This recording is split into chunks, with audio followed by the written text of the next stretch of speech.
Hello, Mark. My name is Joy. My student number is S04411015, and I'm a freshman.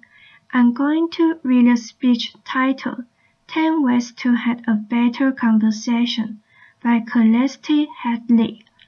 Alright, I want to see a show of hands. How many of you have unfriended someone on Facebook because they say something offensive about politics or religion, childcare, food, laughter? And how many of you know at least one person that you avoid because you just don't want to talk to them? Laughter. You know, it used to be that in order to have a polite conversation, we just had to follow the advice of Henry Higgins in My Fair Lady. Stick to the weather and your health, but these days, with climate change and anti-vaxxing, those subjects, laughter, are not safe either. So this world that we live in is a world in which every conversation has the potential to devolve into an argument. Where our politicians can speak to one another and where even the most trivial of issues has someone fighting both passionately for it and against it. It's not normal. Pew Research did a study of 10,000 American adults, and they found that at this moment, we are not polarized. We are more divided than we ever have been in history. We are less likely to compromise, which means we are not listening to each other, and we make decisions about where to live, who to marry, and even who our friends are going to be, based on what we already believe. Again, that means we are not listening to each other. A conversation requires a balance between talking and listening, and somewhere along the way, we lost the balance. Now, part of that is due to technology. The smartphone that you all either had in your hand or close enough that you could grab them really quickly. According to Pew Research, about a third of American teenagers send more than 100 texts a day, and many of them, almost most of them, are more likely to text their friend than they are to talk to them face to face. There's this great piece in the Atlantic. It was written by a high school teacher named Paul Burnswell, and he gave his kids a communication project.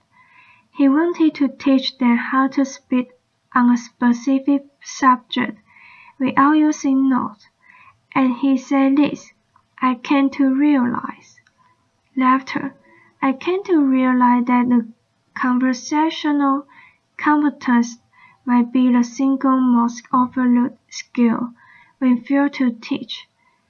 Kids spend hours each day engaging with ideas and each other through screens, but rarely do they have an opportunity to hone their interpersonal communication skills. It might sound like a funny question, but we have to ask ourselves, is there any 21st century skill more important than being able to sustain coherent, confident conversation? Now, I made my living talking to people, Nobel Prize winners, truck drivers, billionaires, kindergarten teachers, head of state, plumber. I talk to people that I like, and I talk to people that I don't like. I talk to some people that I disagree with deeply on a personal level, but I still had a great conversation with them. I'd like to spend the next 10 minutes or so teaching you how to talk and how to listen. Many of you have already heard a lot of advice on this. Things like the person in the eye. Think of an interesting topic to discuss in advance. Look, nod and smile to show that you are paying attention. Repeat back what you just heard and summarize it. So I want you to forget all of that. It is crap. Laughter. There is no reason to learn how to show you are paying attention if you are in fact paying attention. Laughter. Applause. No, I actually use the exact same skill as a professional interviewer that I do in regular life. So I'm going to teach you how to interview people, and that's actually going to help you learn how to be better conversationalist. Learn to have a conversation without wasting your time, without getting bored, and please God, without offending anybody. We all had really great conversation. We had them before. We know what it's like, the kind of conversation where you walk away, feeling engaged and inspired, or where you feel like you made a real connection, or you've been perfectly understood. There is no reason why most of your interaction can be like that. So I have 10 basic rules. I'm going to walk you through all of them, but honestly, if you just choose one of them and master it, you will already enjoy better conversation. Number 1. Don't multitask. And I don't mean just set down your cell phone, or your tablet, or your car keys, or whatever is in your head. I mean, be present. Be in that moment. Don't think about your argument and you have with your boss. Don't think about what you are going to have for dinner. If you want to get out of the conversation, get out of the conversation. But don't be half in it and half out of it. Number 2. Don't pontificate.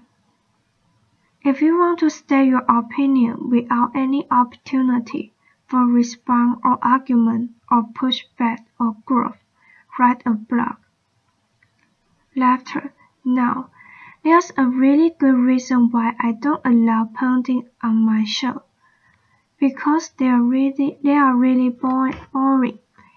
If they are conservative, they are going to be hate Obama and first stand and abortion.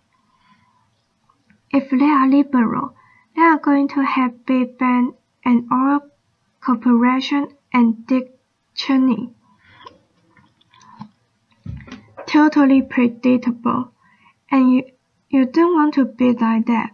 You need to enter every conversation assuming that you have something to learn. The fan therapist M. Scott Peck said that true listening requires a setting aside of oneself, and sometimes that means setting aside your personal opinion. He said that sensing this acceptance, the speaker will become less and less vulnerable and more likely to open up the inner recess of his or her mind to the listener. Again, assume that you have something to learn. Bill Nye. Everyone you will ever meet knows something that you don't. I put it this way. Everybody is an expert in something. Number 3. Use open-ended questions. In this case, take a cue from journalists. Start your question with who, what, when, where, why, or how. If you put in a complicated question, you are going to get a simple answer out. If I ask you, were you terrified? You are going to respond to the most powerful word in that sentence.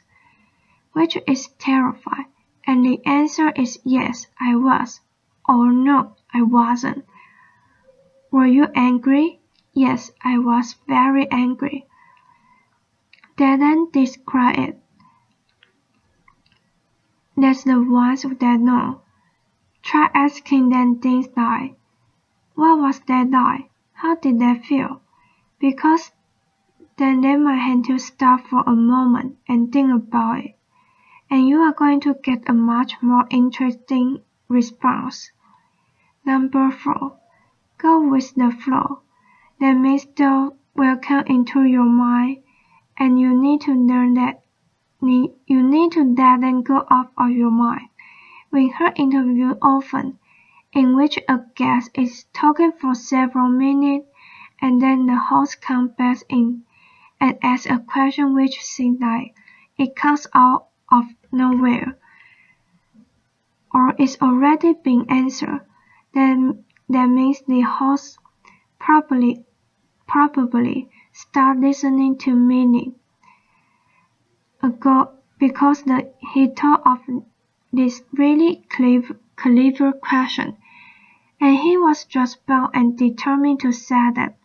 And we do the exact same thing. We are sitting having a conversation with someone, and then we remember that time that we met Hugh Jackman in a coffee shop. Laughter, and we start listening. Stories and ideas are going to come to you. You need to let them come and let them go. Number 5. If you don't know, say that you don't know. No, people on the radio, especially on NPR, are much more aware that they are going to only record, and they are more careful about what they claim to be an expert in and what they claim to know for sure. Do that. Error on the side of caution. Talk should not be cheap. Number 6. Don't equate your experience with theirs. If they are talking about having lost a family member, don't start talking about the time you lost a family member. If they are talking about the trouble they are having at work, don't tell them about how much you hate your job. It's not the same. It's never the same. All experiences are individual, and more importantly, it is not about you. You don't need to take that moment to prove how amazing you are and how much you suffer. Somebody asked Stephen Hawking once that what his IQ was, and he said, I had no idea. People who brag about their IQ are losers. Laughter. Conversations are not a promotional opportunity. Number 7. Try not to repeat yourself. Condescending, and it's really boring, and we tend to do it a lot, especially in work conversation or in conversation with our kids. We have a point to make, so we just keep rephrasing it over and over. Don't do that. Number 8. Stay out of the way. Frankly, people don't care about the year, the name, the day, all those details that you are struggling to come up with in your mind. They don't care. What they care about is you. They care about what you are like, what you have in common. So forget the detail. Let them out. Number 9. It is not the last one, but it is the most important one. Listen, I cannot tell you how many really important people have said that listening is perhaps the number one most important skill that you should develop. Buddha said, I'm not paraphrasing. If your mouth is open, you are not learning. And Calvin Coolidge said, no man ever listened his way out of a job. Laughter. Why do we not listen to each other? Number 1. We rather talk. When I'm talking, I'm in control. I don't have to hear anything I'm not interested in. I'm the center of attention. I can bluster my own identity. But there's another reason. When we get distracted, the average person talks at about 225 words per minute, but we can listen at up to 500 words per minute, so our mind are filling in those other 275 words. And look, I know, it takes effort and energy to actually pay attention to someone, but if you can do that, you are not in a conversation. You are just two people shouting out barely related sentences in the same place. Laughter. You have to listen to one another. Stephen Covey said it very beautifully. He said, most of us don't listen with the intent to understand. We listen with the intent to reply. One more rule, number 10, and it's the one. Be brief. A good conversation is like a mini-skirt, short enough to retain interest, but long enough to cover the subject. My sister. Laughter. Applause. All of this boils down to the same basic concept, and it is the one. Be interested in other people. You know, I grew up with a very famous grandfather, and there was kind of a ritual in my home. People would come over to talk to my grandparents, and after they would leave, my mother would come over to us, and she'd say, "Do you know who that was? She was the runner-up to Miss America. He was the mayor of Sacramento. She won a Pulitzer Prize. He is a Russian ballet dancer." And I kind of grew assuming everyone had some hidden, amazing thing about them, and honestly, I think it's what made me a better host. I keep my mouth shut as often as I possibly can. I keep my mind open, and I always prepare to be amazed, and I'm never disappointed. You do the same thing. Go out, talk to people, listen to people, and most importantly, be prepared to be amazed. Thanks. Applause.